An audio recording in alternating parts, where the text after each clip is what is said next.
Hi guys, credit score or CIBIL score of course రెండు పేర్లు మనం ఎలా పిలిచినా కూడా కామన్గా మీనింగ్ ఒకటే ఉంటుంది. బట్ చాలామంది రీసెంట్ టైమ్స్లో 600 ఉన్న క్రెడిట్ స్కోర్ని 800కి ఎలా పెంచుకోవాలి, సో విత్ ఇన్ 6 months స్పాన్లో అని చెప్పి రీసెంట్గా చాలామంది కమెంట్ సెక్షన్లో అడుగుతున్నారు. సో యాక్చువల్గా క్రెడిట్ స్కోర్ అనేది ఖచ్చితంగా మనకి స్టూడెంట్ టైమ్స్లో మనకి క్రెడిట్ స్కోర్ అనేది బాగా తగ్గుతుంది. ఎందుకంటే మల్టిపుల్ లోన్స్ అప్లై చేయడం అండ్ పిచ్చి పిచ్చి పనులన్నీ చేస్తుంటారు కాబట్టి. సో ఖచ్చితంగా స్టూడెంట్ టైంలో మాత్రం క్రెడిట్ స్కోర్ అనేది తగ్గుతుంది. పర్సనల్గా ఇది నాకు కూడా జరిగింది. సో రీసెంట్గా చాలామంది కమెంట్ సెక్షన్లో అడిగిన క్వశ్చన్కి ఖచ్చితంగా ఈ వీడియోలో నేను ప్రాపర్ ఆన్సర్ ఇచ్చే ప్రయత్నం అయితే చేస్తా. సో యాక్చువల్గా చూసుకుంటే క్రెడిట్ స్కోర్ అనేది రీసెంట్ టైమ్స్లో ఐబీపీఎస్ బ్యాంకింగ్ ఎగ్జామ్స్కి కూడా మ్యాండేటరీ చేశారంటే సో మీరే అర్థం చేసుకోవచ్చు క్రెడిట్ స్కోర్ అనేది ఎంత ఇంపార్టెంటో. అండ్ రీసెంట్గా మనకి పబ్లిక్ సెక్టార్ బ్యాంక్స్ మాత్రమే కాదు, సో ప్రైవేట్ సెక్టార్ బ్యాంక్స్ ఏవైతే ఉన్నాయో like HDFC bank and axis bank and ICICI ఇలాంటి బ్యాంక్స్లో మనకి జాబ్ కావాలన్నా కూడా ఖచ్చితంగా క్రెడిట్ స్కోర్ అనేది మ్యాండేటరీ చేశారు.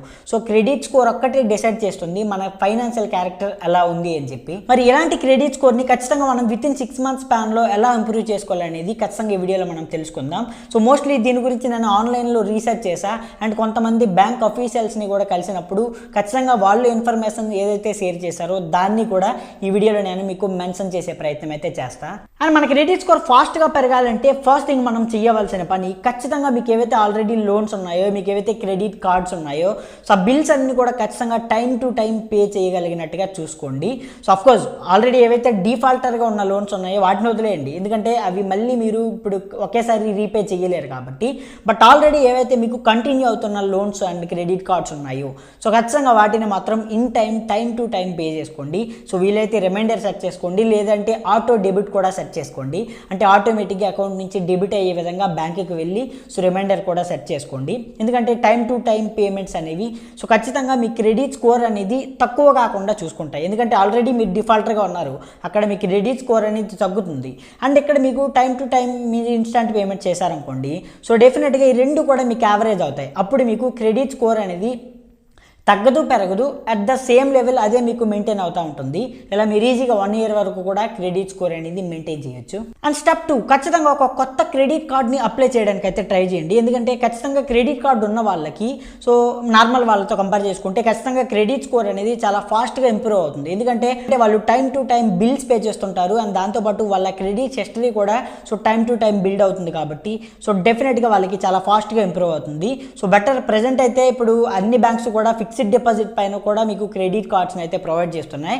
సో ఒక 5,000 10,000 ఒక 20,000 మీరు ఫిక్స్డ్ డిపాజిట్ చేసి సో దానిపైన కూడా మీరు క్రెడిట్ కార్డ్ని అయితే సంపాదించవచ్చు. సో ఈ విధంగా ఒకసారి ట్రై చేయండి. అండ్ దాంతోపాటు ఏవైతే లోన్స్ ఉంటాయో అవి నీడ్ అనుకుంటే మాత్రమే అప్లై చేయండి. ఇలా కాకుండా మనీ అవసరమైన ప్రతిసారి కూడా personal loans and instant loans కోసం వెళ్ళి ఖచ్చితంగా క్రెడిట్ స్కోర్ని అయితే తగ్గించుకోవద్దు. అండ్ స్టెప్ నెంబర్ 3, ఆల్రెడీ ఒకవేళ మీకు క్రెడిట్ కార్డు ఉన్నట్లయితే ఖచ్చితంగా 100% లిమిట్ మొత్తం కూడా మీరు యూజ్ చేయొద్దు. ఫర్ ఎగ్జాంపుల్ మీకు 50,000 లిమిట్ ఇచ్చారనుకోండి, అందులో మీరు 30% అంటే అరౌండ్ ఒక 15,000 20,000 మాత్రమే యూజ్ చేయడానికి అయితే ట్రై చేయండి.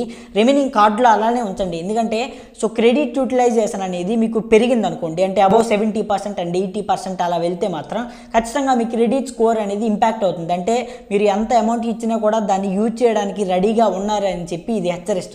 అందుకని చెప్పి జస్ట్ ఒక 30-40 ఇంకా అవసరమైతే ఒక 50% వరకు మాత్రమే సో అమౌంట్ని యూజ్ చేయడానికి అయితే ట్రై చేయండి. అండ్ స్టెప్ నెంబర్ 4, అఫ్కోర్స్ మీకు నీడ్ అనుకుంటే మాత్రమే లోన్స్కి అప్లై చేయండి. ఎందుకంటే సో ఖచ్చితంగా లోన్కి అప్లై చేస్తున్నప్పుడు, క్రెడిట్ కార్డ్కి అప్లై చేస్తున్నప్పుడు, లేదంటే లైక్ మీకు సింపుల్ పే లెటర్ లాంటివన్నీ కూడా ఉన్నాయి కదా, సో వీటికి మీరు అప్లై చేస్తున్నప్పుడు అది అప్రూవ్ అయితే నో ప్రాబ్లం, మీరు కామన్గా యూజ్ చేసుకుంటారు. బట్ అది రిజెక్ట్ అయింది అనుకోండి, ఖచ్చితంగా అక్కడ మీకు 10 to 15 points మీరు ఈజీగా లాస్ అవుతారు. సో ఈ విధంగా మీరు ఎన్నిసార్లు అప్లై చేస్తుంటే అన్నిసార్లు అది హార్డ్ ఎంక్వైరీ లాగా మీకు క్రియేట్ అవుతుంది. సో ఎంక్వైరీస్లో మీకు సాఫ్ట్ ఎంక్వైరీస్ ఉంటాయి అండ్ హార్డ్ ఎంక్వైరీస్ ఉంటాయి.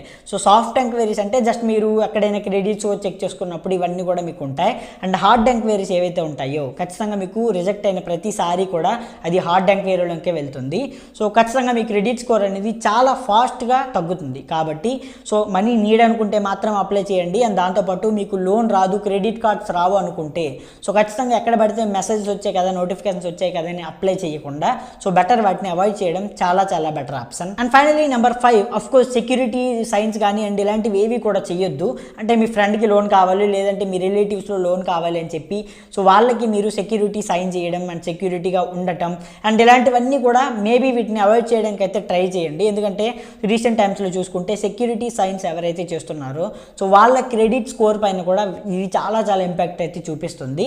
సో ఖచ్చితంగా దీన్ని కూడా అవాయిడ్ చేయడానికి అయితే ట్రై చేయండి. సో ఫైనల్గా ఈ 5 టిప్స్ని మీరు ఫాలో అయితే ఖచ్చితంగా 2024లో మీ క్రెడిట్ స్కోర్ని వితిన్ 6 మంత్స్ స్పాన్లో చాలా ఈజీగా ఇంప్రూవ్ చేసుకోవచ్చు. అఫ్కోర్స్ 100% ఇంప్రూవ్ అవుతుందని చెప్పలేం, బట్ ఖచ్చితంగా ఒక 70% వరకు మేబీ పాసిబిలిటీ అయ్యే ఛాన్స్ అయితే ఉంటుంది. సో వీడియో మీకు నచ్చితే ప్లీజ్ లైక్ చేయండి. ఇలాంటి ఇన్ఫర్మేటివ్ వీడియోస్ కోసం మన ఛానల్ని సబ్స్క్రైబ్ చేయండి. Thanks for watching. బాయ్.